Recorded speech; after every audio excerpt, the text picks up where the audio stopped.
예. 뭐 정치 뉴스도 중요합니다만 우리 실생활에 도움이 되는 뉴스들 정보들 저희가 전해 드려야죠. 첫 순서는요. 2부 첫 순서는요. 새로운 거리 두기 이 조정안에 대한 설명도 좀 해 드리고 또 뮤변이라는 게 우리나라에 들어왔습니다. 3 명이 벌써 뮤변이로 알려졌는데 이게 벨기에에서 이미 사망자가 꽤 나왔어요, 뮤변이로 인한. 벨기에 한 수도원 그쵸 요양원에서 7 명이 사망을 했는데 그 7 명이 전부 다 백신 접종 완료자였습니다. 전부 다 돌파 감염이란 거예요. 그래서 이 뮤변이가 지금 무서운 겁니다. 백신이 안 들을 수 있다는 얘기죠. 자, 새로운 거리 두기 조정안 잠깐 제가 설명해 드릴게요. 기존 4 단계 지역들 그대로 4 단계가 유지가 되는데 식당, 카페 같은 곳의 영업 시간이 밤 10 시까지로 늘어나고 모임 인원 수도 6 명까지 오늘부터 모일 수 있습니다. 다만 아무나 6 명은 아니고요. 백신 2 차까지 접종한 사람들이 포함된 6 명입니다. 즉 낮 4 명, 밤 2 명 기본 체제는 유지를 하되 접종자에 한해서 낮에 2 명 추가, 밤에 4 명까지 더 추가할 수가 있다는 얘기죠. 이해하셨어요, 여러분? 그리고 다음 주부터 다다음 주군요. 추석이 끼어 있는 그 한 주는 일종의 추석 특집입니다. 가족이라면은 같이 살지 않아도 8 명까지 모일 수가 있어요. 근데 이때도 역시 5 명부터는 반드시 접종 완료자여야 됩니다. 그리고 식당에선 안 돼요. 카페에서 안 돼요. 집안에서만. 예. 저는 처음에 추석 특집으로 그 주는 8명 모일 수 있다길래 가족들 이렇게 식당에서 모일 수 있는 건 줄 알았는데 그거 아니고요. 집에서 말하는 거. 집에서만 8 명. 예. 자, 이대목동병원 호흡기내과 천은미 교수 만나보죠. 천은미 교수님 안녕하세요. 네, 안녕하십니까? 예. 수도권에서 고강도 4 단계 실행한 지가 이제 2 달이 다 돼 가는데 그때 고강도로 실행을 하면서 짧고 굵게 끝나자 했습니다만 그래프가 왜 확 꺾이질 않는 거죠? 가장 큰 이유는 델타의 무서운 전파력입니다. 음. 지금 18세 이상 백신 접종률이 2 차가 40% 정도 완료가 되었음에도 불구하고 네. 비수도권은 조금 감소세지만 수도권은 여전히 증가를 조금 하고 있습니다. 네. 그 이유는 영국이나 이스라엘, 미국을 보시면 2차 접종이 50% 완료한 시점에서 우리가 백신 접종이 되었기 때문에 완화를 했는데 지금 음. 전체적으로 다 확산을 하고 있습니다. 음. 그만큼 바이러스의 전파력이 무섭고요. 두 번째는 수도권에서만 확산세가 유지되는 이유는 네. 수도권이 밀도가 높은데 특히 개인의 접촉 감염이 50%를 육박하고 있습니다. 그 예. 말은 델타는 전파 접촉 차단이 가장 중요한 방법인데 이것이 음. 이루어지지 않고 아직까지는 백신의 2차 접종률이 70% 이상 되어야지만 싱가포르처럼 방역이 완화되어도 어느 정도 유지가 될 음. 것 같습니다. 그렇군요. 자, 이런 상황에서 오늘부터 새로운 거리 두기 조정안이 실시가 되는데 제가 앞서서 설명을 드렸습니다만 와 너무 헷갈린다. 이거 무슨 공부를 해 가면서 해야 될 정도다 이런 의견이 많이 들어올 정도로 복잡해요. 그러니까 풀기는 푸는데 엄청 제약을 많이 둔다는 느낌입니다. 뭐 일반인이 보기에는 그렇습니다만 전문가가 보시기엔 어떻습니까? 네, 이제 추석 연휴가 있기 때문에 정부로서는 조금 부모님 면담이나 요양병원 면담을 이제 백신 접종자에 한해서 조금 완화를 했습니다. 물론 자영업자들이나 국민 피로감을 감소시키는 그런 일부 효과도 있겠지만 예. 크게 와닿지는 않으실 수 있습니다. 음. 또 하나 이 시도를 한 이유는 백신이 원래 70% 이상 1차 접종이 완료 시점이 추석이고 네. 그렇기 때문에 우리가 위드 코로나의 어떤 징검다리 역할을 한번 해볼 수 있지 않을까 하는 아. 마음에서 정부가 시도를 한 것입니다.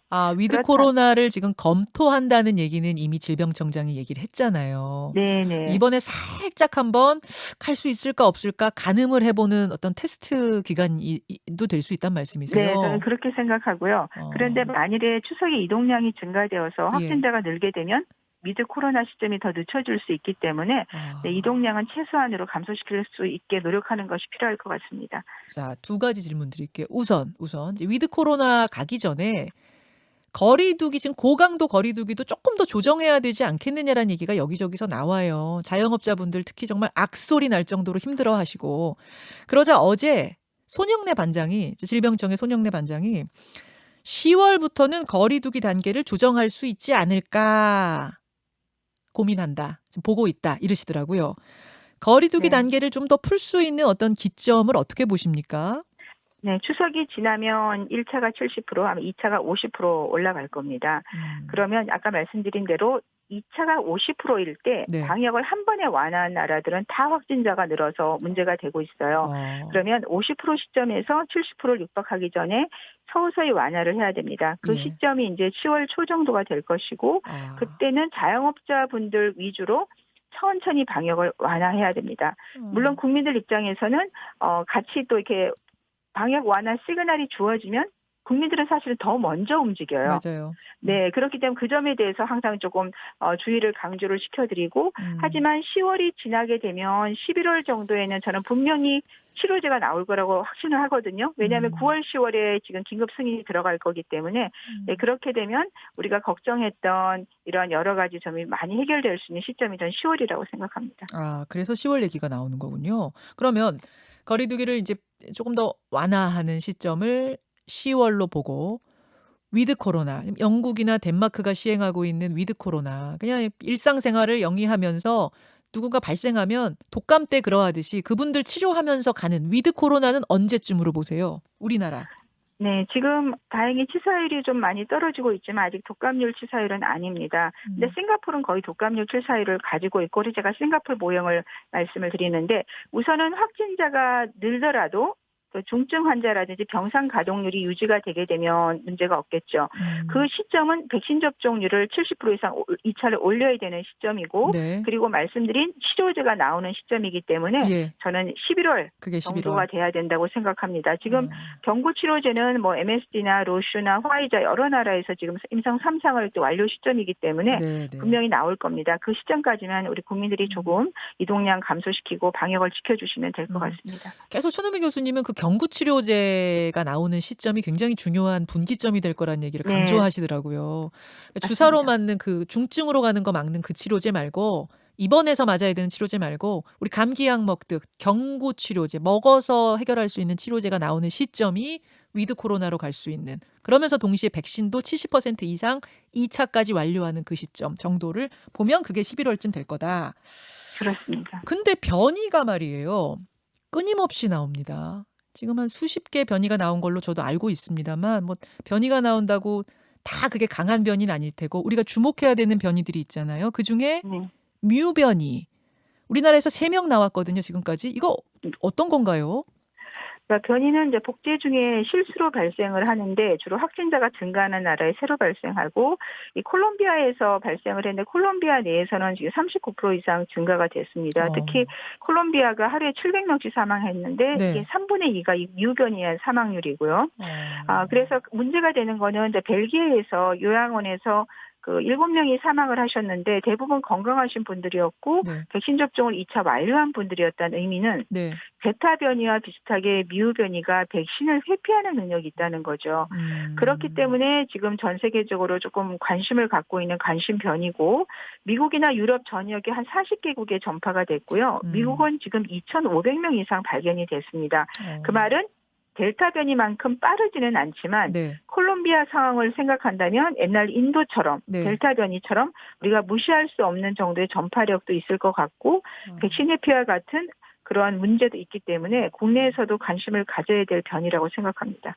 그러니까 전파력이 델타 변이 정도로 뭐 3초만 스쳐도 걸린다느니 뭐 이 정도까지는 아니지만 그래도 기본적으로 코로나19 바이러스가 전파력 세잖아요. 그 정도 전파력은 네. 가지고 있는 거고 거기다가 백신 회피, 즉 백신을 맞아도 소용없는 변이가 아니겠는가라는 우려가 강하게 나오기 때문에 문제군요, 뮤변이. 그렇습니다. 네. 지금 우리나라에서 발견된 3명은요.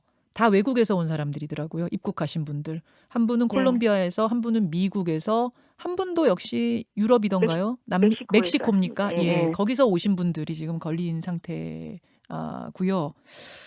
더 네, 이상 퍼지지 그렇지만 않도록. 네, 그렇지만 아직 국내에도 저는 지역사회 감염도 있을 확률이 있기 때문에 우리가 조심을 해야 된다고 생각하고 특히 초기에 백신 접종을 하신 고령자나 기저질환자 분들이 저는 가장 걱정이 되고 네. 그런 분들에 대해서는 정부가 필요한 부스터샷도 좀 준비를 해야 될 거라고 생각합니다. 예, 예, 알겠습니다. 한 가지만 더 여쭐게요. 주말 사이에 그 백신 5접종 논란이 있었어요. 고대 구로병원 또 평택 성모병원에서 이거는 유효기간이 지난 백신을 맞췄다. 이게 무슨 말이에요? 어떻게 이게 가능해요? 큰 병원들이신데 사실은 이제 해동을 해놓고 그걸 또 한 일주일 정도 연장이 된 거죠. 그 이유가 뭐 이전 제품을 좀 먼저 쓰고 이렇게 써야 되는데 네. 아니면 조금 늦게 들어온 걸 먼저 쓰는 경우도 있었고요. 그리고 노쇼 백신을 폐기를 안 하고 이렇게 밀리다 보니까 그렇게 했다는 얘기도 있습니다. 저는 이 물품을 관리하는 관리자와 네. 접종을 하는 접종자가 그 역할 분담을 확실히 해서 책임을 져야 된다고 생각을 하고요. 또 접종을 하는 그 접종자뿐 아니라 접종을 받는 본인들도 보면 다른 백신을 맞거나 예. 기간이 다르게 맞는 경우가 있어요. 병원을 가시면 반드시 이름과 생년월일을 얘기를 하라고 하거든요. 네네. 네, 그런 식으로 본인이 접종을 하실 때도 나는 어떤 백신을 몇 차를 언제 맞는 사람입니다. 한번 확인을 해주는 게 확인하고. 오접종을 줄일 수 있는 방법이라고 생각합니다. 이럴 수 있다는 거죠. 그러니까 이 백신이 다른 백신들보다 코로나19 백신이 지금 유효 기간이 굉장히 짧은데 네, 들어오는 대로 냉장고에 넣는 거예요. 이 받는 분이. 그렇죠. 쭉 넣다 보면은 여러분 왜 우유 같은 거 우리 사면 맞습니다. 유효 기간이 조금 남은 것들이 계속 뒤로 밀리잖아요. 앞부터 먹으니까. 네, 네, 이런 네. 식으로 그냥 계속 냉동고에다가 넣고 앞부터 꺼냈으니까 일찍 들어온 애들이 계속 뒤에 남아 있다가 그게 유효 기간 지난 채 접종이 된 거 아닌가 이렇게 되는 거죠. 그렇습니다. 그래서 물품 아이고. 관리자가 꼭 있으셔야 되고 조금 더 날짜를 크게 거기 주사기에 보면 이렇게 주사 바틀이 여러 통이거든요. 예. 거기 박스가 있어요. 거기다 크게 붙여놓으시고 예. 그 새로 들어온 걸 안쪽으로 넣어주는 예. 그런 물품 관리자의 관리가 꼭 필요할 것 같습니다. 그 일단 맞으신 분들 그분들 괜찮으세요? 괜찮으시겠어요? 네, 이게 유통기한을 굉장히 스트릭트하게 만들어놨고 얀센 같은 경우는 초기에 3개월 유통기한 6개월까지 연장이 됐었거든요. 네네. 그렇기 때문에 온도만 적절했다면 큰 문제는 없지만 우리가 확인을 해봐야 되고 이분들에 대해서는 저는 항체 형성률이랑 역할을 좀 검사를 하셨어요. 네. 1차 접종으로 충분히 항체가 형성이 됐으면 추가 접종은 간격에 맞게 해주시는 것이 필요할 것 같습니다. 여기까지 천은미 교수님 고맙습니다. 감사합니다. 김현정의 뉴스쇼는 청취자 여러분의 참여로 이루어집니다. 트위터, 페이스북, 레인보우 게시판, 그리고 단문 50원, 장문 100원의 유료 문자 샵 1212, 우물정 1212 통해 참여하실 수 있습니다. 김현정의 뉴스쇼, 여러분과 함께 만듭니다.